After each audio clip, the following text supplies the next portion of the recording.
15절에서 22절까지입니다. 구약성경 출애굽기 1장 15절에서 22절입니다. 애굽 왕이 히브리 산파 십부라라 하는 사람과 보아라 하는 사람에게 말하여 이르되 너희는 히브리 여인을 위하여 해산을 도울 때에 그 자리를 살펴서 아들이거든 그를 죽이고 딸이거든 살려두라. 그러나 산파들이 하나님을 두려워하여 애굽 왕의 명령을 어기고 남자 아기들을 살린지라. 애굽 왕이 산파를 불러 그들에게 이르되 너희가 어찌하여 이같이 남자 아기들을 살렸느냐?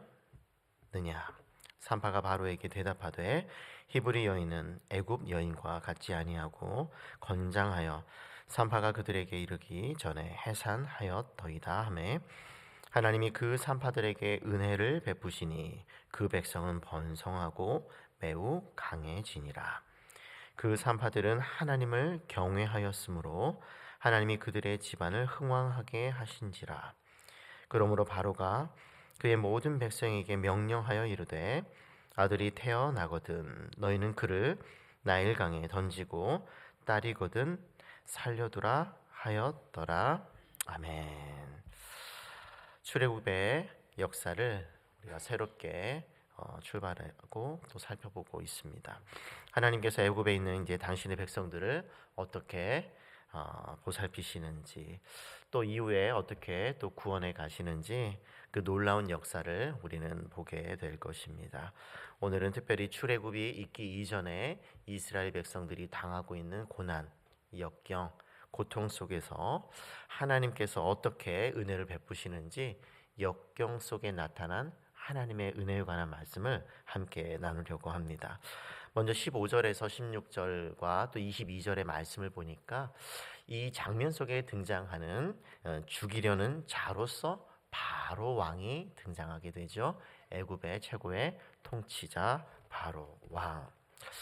15절과 16절을 또 먼저 보게 되면 이스라엘 백성들을 억압하는 그 바로 왕이 자신이 가진 권력과 힘을 가지고 어떻게 사용하고 있는지 그것을 우리에게 보여주고 있는데 16절의 말씀을 보니까 이스라엘 백성들의 출산을 제한하는, 억압하는 일을 하고 있다는 것을 볼 수가 있죠. 16절입니다.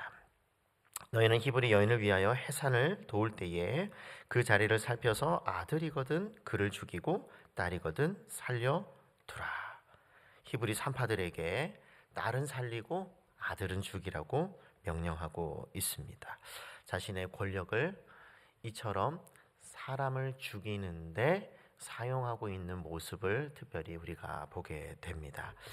다음 장면에 보게 되면 이렇게 죽이려고 하는 사람만 있는 것이 아니라 살리려고 하는 자들이 있었죠. 17절과 19절에 보니까 이 히브리 산파들이 그와 같이 이스라엘의 그 남아들을 살리는데 자신의 힘과 위치를 사용하고 있는 것을 볼 수가 있습니다. 히브리 산파들은 바로 왕의 명령을 따르지 아니하고 그 아기들을 살려주는데 17절의 말씀을 보니까 이렇게 기록이 돼 있죠. 애굽 왕의 명령을 어기고 남자 아기들을 살린지라. 애굽 왕의 명령을 어겼더라. 여기서 이 여인들의 이름이 눈에 띄게 되는데 15절에 보니까 십부라와 이제 부아라고 하는 이름을 가지고 있습니다. 이 이름들, 특별히 성경에 이름들이 구체적으로 기록이 되었을 때 좋은 어떤 상황 속에서든지 아니면 부정적인 상황 속에서든지 그 이름이 등장할 때 기억하라고 우리에게 주신 이름이거든요. 특별히 성경에서 어려운 상황 속에서도 믿음을 지킨 여인들로서 이 두 이름을 우리에게 주셨다, 이렇게 볼 수가 있는데 왜 그런가 봤더니 당시 한 제국, 큰 제국의 왕의 명령을 어기는 것은 목숨을 걸어야 했기 때문이죠. 앞날이 어떻게 될지 보장받지 못하는 그런 상황 속에서 이 여인들은 그와 같은 왕의 명령을 어기고 이 이스라엘의 남아들을 살렸던 것입니다.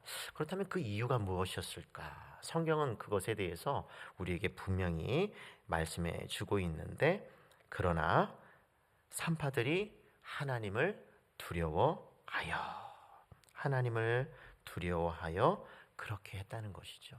가만히 보게 되면 애굽 왕을 두려워하고 무서워하기보다는 하나님을 더 크게 무서워하고 또 어떤 면에서 경외하였다, 이렇게 볼 수가 있는 것입니다. 출애굽 이전에 이 경외하다, 두려워하다라고 하는 단어가 쓰이는 곳이 좀 몇 군데가 있는데 크게 두 가지의 사례가 우리가 좀 주목할 필요가 있는데요. 먼저 창세기 20장에 보게 되면 11절인데 그랄 땅에 아브라함이 이르렀을 때, 이렇게 표현을 하고 있어요. 이곳에서는 하나님을 두려워함이 없으니, 그 이방 지역에 하나님을 두려워하는 사람들이 없는 그곳에 이르렀을 때 이렇게 고백하는데, 왜 그런가 봤더니 이렇게 이어서 말씀해 주는 거죠. 내 아내로 말미암아 사람들이 나를 죽일까 생각하였음이요. 하나님을 두려워하지 않으니까 무법하고 또 불의하고 또 언제 어떻게 이 죽을지도 모르는 그와 같은 두려운 상황, 불안, 그런 것들이 지금 이 아브라함을 사로잡았던 것이죠. 근데 그 이유가 무엇인가 봤더니 하나님을 두려워하지 않는 곳에서 당하는 신자들의 그 상황, 그 위치를 우리들에게 보여준다고 할 수가 있을 것입니다. 또 한 군데가 있는데요. 창세기 22장 12절의 말씀에 보니까 이제 아브라함이 시험을 당하는 그 장면 속에서 이삭을 드리라고 하는 하나님의 명령 앞에 그가 순종하게 되죠. 그 순종하는 과정 속에서 최종적으로 하나님의 인정을 받게 되는데, 그 인정받는 그 마지막에 그가 어떤 마음으로 그와 같은 순종을 했는지 우리에게 알려주고 있습니다. 함께 기억할 필요가 있는데, 사자가 이르시되 그 아이에게 내 손을 대지 말라, 그에게 아무 일도 하지 말라. 내가 내 아들 내 독자까지도 내게 아끼지 아니하였으니 내가 이제야 내가 하나님을 경외하는 줄을 아노라. 하나님을 경외하는 줄을 안다. 아브라함이 그 어려운, 아니 불가능에 가까운, 정말 하기 싫은 그 순종해야 되는 상황 속에서도 하나님의 말씀에 즉각적으로 순종했을 때, 그가 하나님을 진짜로 경외해서 그렇게 순종하는구나, 그것을 알았던 것이죠. 이처럼 하나님을 두려워하는 사람이 있는 곳에서 함께하는 것과 그렇지 않은 사람들로 가득 차 있는 그 도시나 지역과 그 사람들과 어울려 있는 그것이 어떤 차이가 있는지 알 수가 있는 것이죠. 이 둘의 공통점이 있습니다. 이 바로왕과 이 산파들, 이 두려움이 있는 자와 없는 자라고 하는 그런 차이점과 함께 공통점이 있는데요. 그것이 무엇인가 봤더니 모두 자신이 가진 힘과 권력, 그 지위를 사용했다는 것이에요. 그런데 바로왕의 경우에 보게 되면 이스라엘을 말살하려고 하는데 자신의 힘과 지위를 사용하고 있는 바로왕과 대조해서 산파들은 이스라엘의 그 영아들, 남아들을 살리는데 자신의 지위를 사용하는 것입니다. 죽이려고 하는 자가 있고 살리려고 하는 자가 있는데 똑같이 자신이 가진 힘과 권력과 그 위치, 그 지위를 활용하고 있다고 한다는 것이죠. 이 둘의 차이는 우리가 이미 언급되었던 것처럼 하나님을 두려워하는 자인가 그렇지 않은가, 거기에서 그들의 방향과 목적과 또 이스라엘 백성들을 대하는 태도를 달리했다고 하는 것을 우리에게 알려주고 있습니다. 이 하나님 경외가 그처럼 중요한데 잠언의 말씀을 보게 되면 이런 말씀이 있죠. 하나님을 경외하는 것이 지혜의 시작이다. 1장 7절과 9장 10절의 말씀이에요. 지혜라는 것이 뭔가 봤더니 인생에 있어서 올바른 선택을 할 수 있는 능력인데, 자신이 가진 것을 가지고 생명을 살리고 세우고 건설적인 방향으로 그 힘과 능력과 그 지혜를 사용하는 자들이 있다고 하는 것이에요. 생명을 존중하고 사람을 살리는데 사용하는 것, 그것이 참된 지혜의 길이고 지혜로운 자의 모습이고 삶의 방향이라고 하는 것을 우리에게 보여주고 있는 것이죠. 그런 점에서 오늘 우리가 이 말씀을 대하면서 함께 생각해 볼 필요가 있는 것이에요. 우리가 가질 힘, 권력, 또 사회적인 지위, 교회에서의 위치, 이 모든 것을 가지고 과연 우리는 어떻게 그 힘을 사용하고 있는가? 그것을 한번 생각해 볼 필요가 있는 것이죠. 우리가 가진 힘은요, 사람을 살릴 수도 있고 죽일 수도 있어요. 사람을 세워줄 수도 있고 사람을 괴롭힐 수도 있는 그 위치에 우리는 모두 서 있는 것이죠. 하지만 우리가 머무는 그곳이 어느 자리이든 그 지위에서, 위치에서 우리가 합당하게 하나님 보시기에 기뻐하는 방향으로 그 힘들을 써야 하는데, 우리가 가진 힘으로 교회를 세우고 성도를 세우고 나라를 세우고 가정을 세우고 또 우리의 직장을 세운다면 얼마나 아름다울까. 그것이 하나님께서 우리에게 기대하는 바라고 한다는 사실을 우리는 늘 기억하시면서 오늘도 그와 같은 복된 모습으로 살아가 주시기를 주님의 이름으로 부탁드립니다. 아멘. 근데 이 장면, 이 바로왕과 산파들만 있는 것이 아니라 여기에서 하나님께서 은혜를 베푸시는 분으로 등장하게 되는데, 이어지는 20절과 21절의 말씀이죠. 바로왕의 권력 앞에서도 하나님을 경외하면서 자신들의 지위를 살리는 데 사용한 이 산파들에게 어떤 일이 일어날까? 놀랍게도 하나님께서는 그들을 향해서 20절과 21절에 보여주시는 것처럼 은혜를 베푸신다는 것이에요.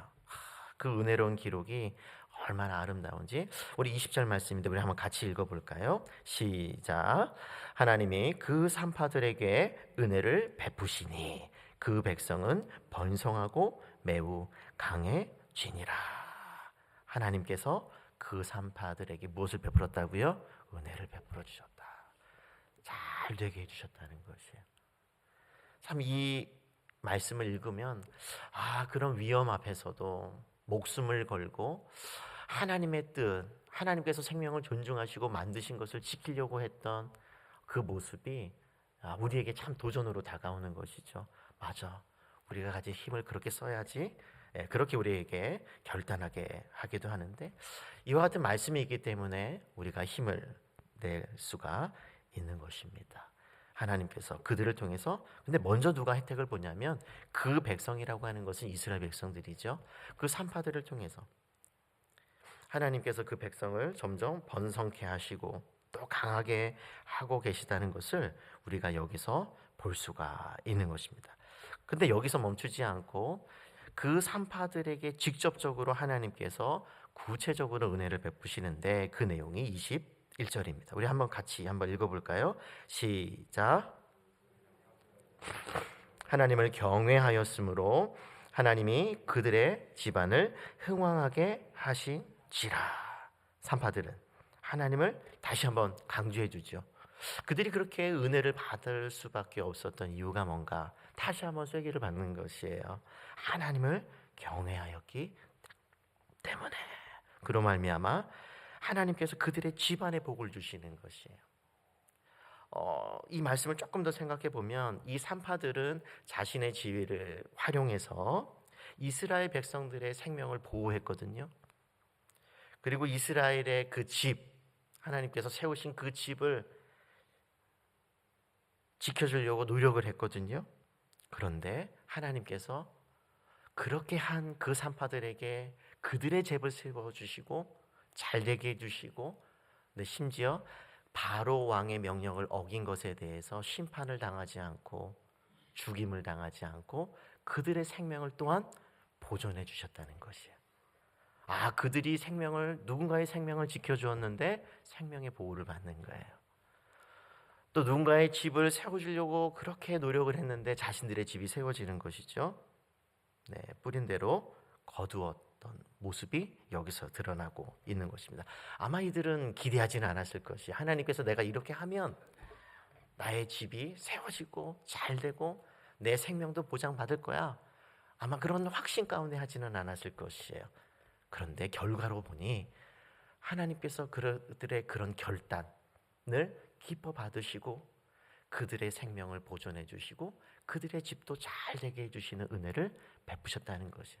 그래서 우리가 뭔가 할 때 내가 이렇게 하나님께서 베푸실 것을 기대하고 하는 것도 어느 정도는 우리가 올바르지만 때로는 그런 기대가 없어도 하나님께서 꼭 그렇게 베풀지 아니하더라도 이거는 내가 하나님의 백성으로서 하나님의 자녀로 합당해야 하니 내가 그렇게 해야지 라고 하면서 우리가 마땅히 걸어가야 하는 그런 신앙의 아름다운 길로 우리가 걸어갈 수 있어야 할 것입니다. 하지만 기억할 것은 하나님께서 우리에게 어떤 모양으로도 은혜를 베푸실 것이라고 하는 믿음이 우리에게 있는 것이죠.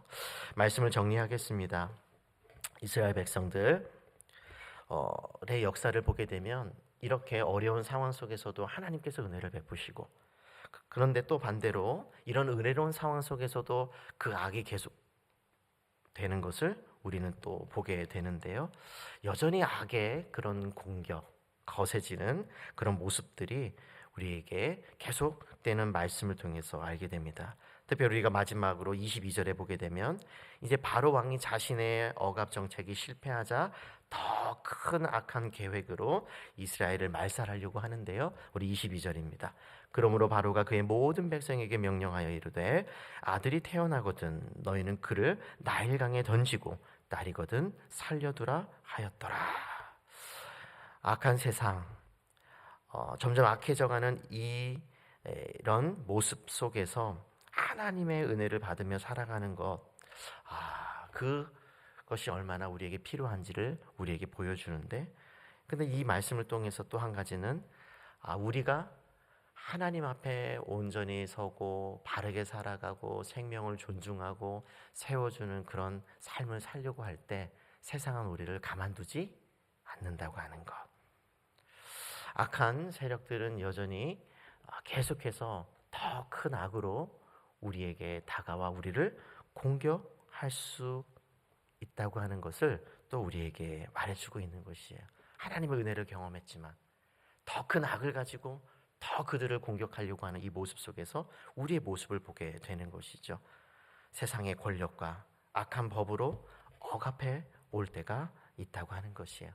때로는 우리가 크게 잘못하지 않아도, 잘못한 것이 없을 때라도 우리가 하나님께 속해 있다는 이유만으로 우리가 하나님의 은혜를 힘입어서 올바르게 하나님의 창조 질서를 따라 또 구원받은 자로서 하나님께서 또 다른 세상을 또 구원하는 그런 도구로서 귀하게 쓰임받고자 우리가 기도하고 노력하는 그곳에 우리가 하나님께 속해 있다는 이유만으로 우리가 위협을 받고 때로는 죽음의 공포와 불안 속에 사로잡힐 수 있다고 하는 것이죠.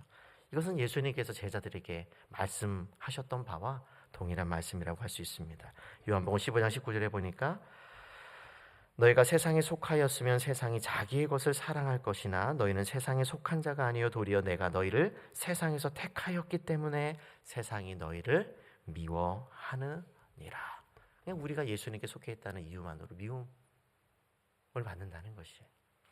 하나님의 뜻을 우리가 섬긴다는 이유만으로도 얼마든지 우리가 공격을 받을 수 있다고 하는 사실이죠. 이런 가운데 그러면 우리는 어떻게 해야 되는가? 무엇보다 하나님의 나라를 위해서 우리는 기도해야 됩니다. 우리 신앙생활을 위해서. 또 그 나라, 우리를 억압해오는 세상과 권력과 모든 이들을 향해서 기도할 수 있어야 되는 것이죠. 또 하나님을 경외하는 것을 우리가 멈추지 않으면서 계속해서 기도해 가야 하고 또 특별히 악한 세대를 세상을 하나님께서 다스려 달라고 이런 위기 가운데 우리를 지켜 보호해 달라고 하나님의 은혜가 있으니 이스라엘이 경험했던 그 은혜가 우리에게도 이루어지게 해달라고 우리는 기도하는 가운데 그래도 우리가 하나님을 경외하는 이들로서 우리가 해야 되는 생명을 존중하고 살리는 그와 같은 일들을 계속해서 해나가야 할 것입니다. 출애굽기의 역사가 가르쳐주는 이 교훈을 따라서 오늘도 복되게 살아가시고 또 그 속에서도 어렵지만 그럼에도 하나님의 은혜를 경험하면서 꿋꿋하게 이기는 자로 살아가 주시기를 주님의 이름으로 축복합니다. 아멘. 우리 아까 불렀던 찬송입니다. 460장, 통일 찬송가는 515장입니다. 우리 1절, 2절 우리 다시 한번 부르신 후에 함께 기도하도록 하겠습니다.